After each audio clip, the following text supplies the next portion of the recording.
Welcome to This Day in His Story, created by American Heritage Worldwide, a reminder that every day holds something new to learn.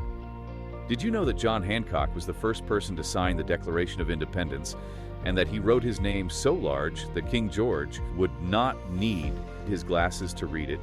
Grab a pen to practice your handwriting on Hancock's birthday, which is also National Handwriting Day. And when someone asks you for your John Hancock, you will know what they really want is for you to sign your name.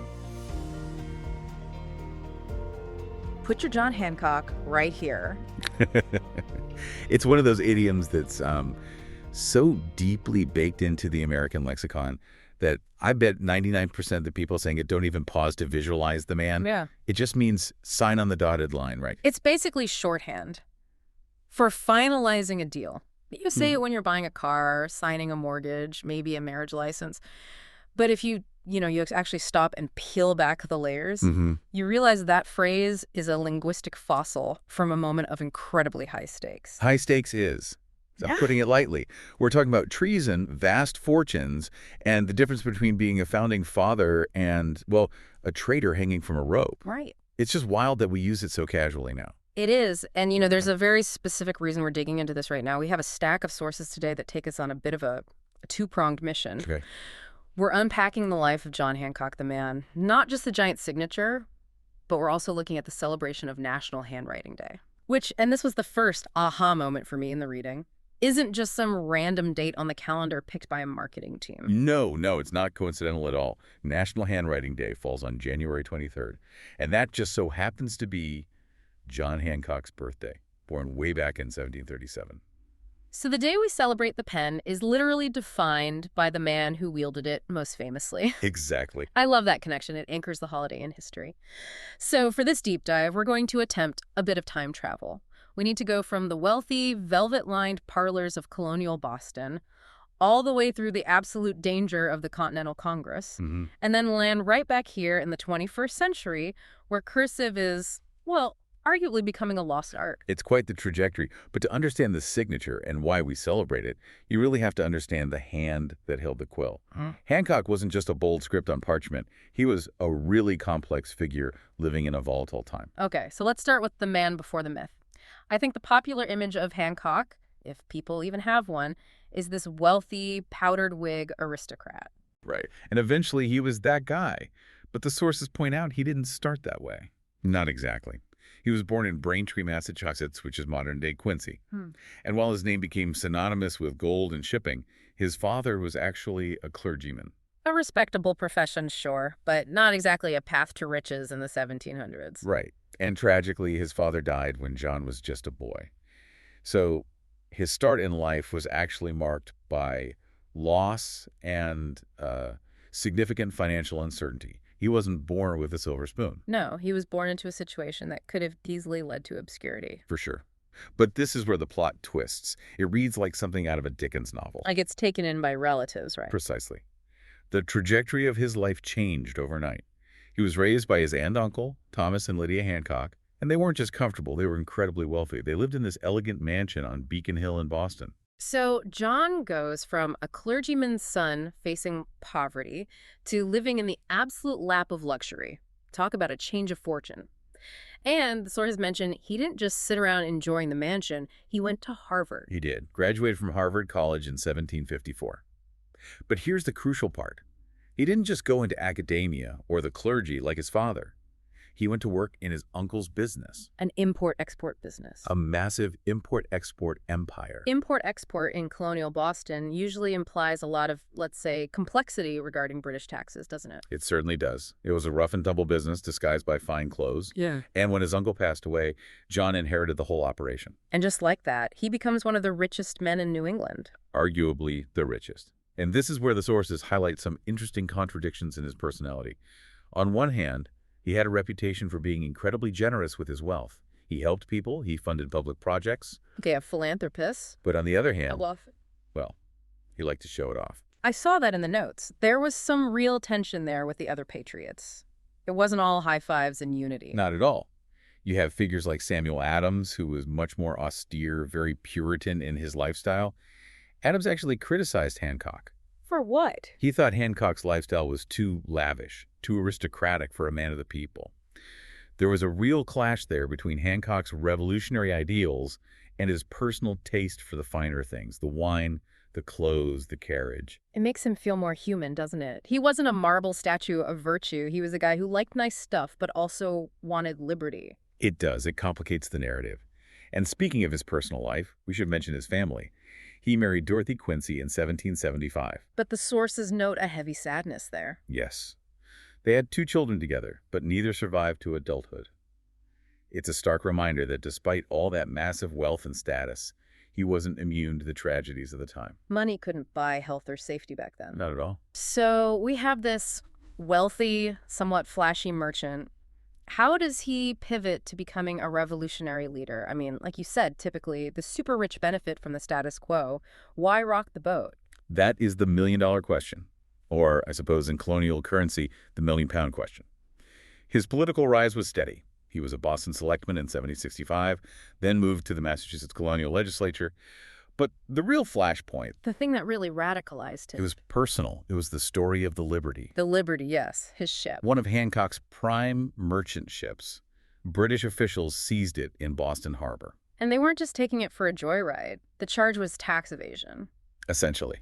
The British claimed he was illegally unloading cargo without paying the required duties smuggling, basically. But whether he was or wasn't, the seizure was aggressive. Okay, so they seize his ship. I imagine Hancock wasn't thrilled, but how did the public react? Because usually if a billionaire today gets his yacht seized, the public doesn't exactly riot in the streets for him. That's the key difference. In Boston, an attack on a prominent merchant was seen as an attack on the colony's economic freedom. The seizure caused a massive uproar. Residents were furious. There were angry protests. Because it became a symbol. It cemented Hancock's status, not just as a businessman, but as a revolutionary figure. It put a huge target on his back. So the British government, by trying to make an example of him, inadvertently created one of their biggest headaches. Exactly. They pushed him right into the center of the fray. By 1774, he's elected president of the Massachusetts Provincial Congress. And then, in December of that year, he's chosen as a delegate to the Second Continental Congress. Which, for our listeners who might be a bit rusty on their civics, was essentially the national governing body during the Revolution. It was the engine of the rebellion. And Hancock wasn't just a participant sitting in the back row. He eventually became the president of that Congress. Which brings us to the moment, the big one, August 2, 1776, the signing of the Declaration of Independence. Now, we have to talk about the legend versus the reality. Everyone knows the story, right? Oh, absolutely. That he signed his name in that massive, bold script so that, how does it go? King George III wouldn't need his glasses to read it. It's the ultimate mic drop moment. It is a wonderful story. It captures that spirit of defiance perfectly. But whether or not he actually said those specific words is, up for debate. However, the act itself, that was incredibly dangerous. We tend to view the signing as a ceremonial victory lap, like signing a yearbook. We do. We see the Trumbull painting of them all standing around looking dignified. But the source material emphasizes that what they were actually doing was signing their own death warrants. It was treason, plain and simple. Absolutely. If the American Revolution had failed, and remember, at that moment, it looked very likely that it would fail, that document would have been the primary evidence used to hang every single one of them. The sources gave us some really sobering statistics on this. There were 56 men who signed alongside Hancock. It was not a bloodless endeavor for them. No, the cost of freedom was incredibly high. 5 of the signers were eventually captured by the British and killed as traitors. 5. That is almost 10% of the group. And it goes on. 12 of them had their homes ransacked and burned. Imagine that, watching everything you owned go up in smoke because you wrote your name on a piece of paper. And 9 others died from wounds or hardships directly related to the war. Correct. And it wasn't just them, right? It extended to their families. Tragically, some of the signers had sons who were captured or killed in the conflict. It really reframes the whole event. When Hancock put that giant signature on the paper, he wasn't just being flamboyant or extra. He was risking his life, his massive fortune, his family. He was the president of the Congress. His name was first. He was essentially telling the king, I am the leader of this rebellion. Come and get me. It creates a totally different context for the idiom John Hancock. It's not just ink, it's a gamble. A massive gamble. And he survived it. He went on to serve as the governor of Massachusetts until his death in 1793. But that moment, that signature, is what stuck. It's the visual representation of the revolution. Bold, unshakable. Which brings us to the second part of our deep dive, the legacy of that signature and why we have National Handwriting Day. Yes, as we mentioned at the top, it was established in 1977 by the Writing Instrument Manufacturers Association. They chose January 23rd specifically to honor Hancock's birthday.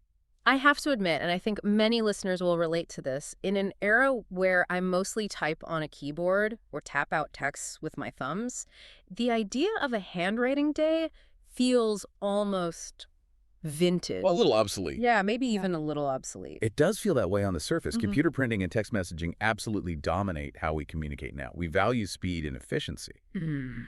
But the source material makes a really compelling counter-argument here. It argues that handwriting carries a more personal message. I feel that. Getting a handwritten letter in the mail feels totally different than getting an email. An email is information. A letter is an object. Someone touched that paper. It has weight. Exactly. It connects you to the writer in a physical way. Yeah. There's a biological connection. Their hand moved the pen that made the marks you are now holding. And there's also the concept of graphology mentioned in our sources. Oh, right. Handwriting analysis. The idea that your loops and crosses reveal your personality. It's a fascinating field. Some people believe your signature style hints at who you are. Yeah.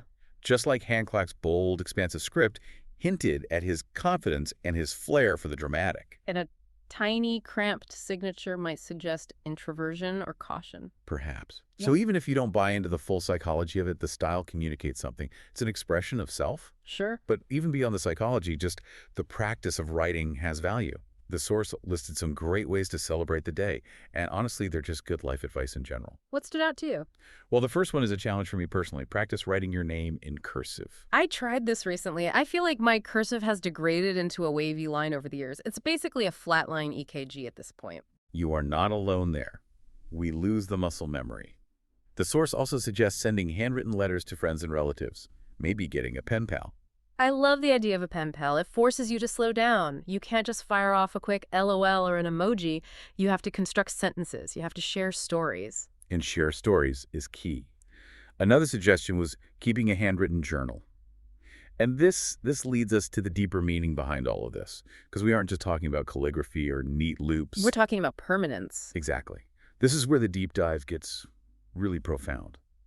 The sources pivot to a philosophical look at why we write things down. It's not just for communication. It is about ensuring that words don't perish. Right. Spoken words are wind. They disappear the moment they're said unless they're recorded. Even digital text feels ephemeral. Scroll up and it's gone. And there was a specific reference in the material that I found really moving. It's from a religious text, specifically regarding the Nephite prophet Jacob. Yes, this is from the Book of Mormon, Jacob chapter 4. It describes the labor of engraving words onto metal plates. Engraving sounds incredibly difficult. That is not just scribbling on a notepad with a gel pen. No, it was incredibly difficult labor. Imagine having to carve every letter into metal. You have to be so intentional. You can't delete, you can't backspace. But Jacob explains why they did it. He says they labored diligently to engrave these words so that their beloved brethren and children could receive them with thankful hearts and learn with joy. That phrase, learn with joy, really stuck with me. It's about passing something down. The source contrasts this with spoken words. If you just say something, it fades. But if you write it, especially if you engrave it, or write it with care, it stays. It creates a bridge across time. It does. And the source makes the point that while the style of handwriting, the graphology, the loops of the G's, is interesting, the content is what matters. The why is more important than the how. Right. It said that personal notes of encouragement or journals that record events tell the greater story of our lives.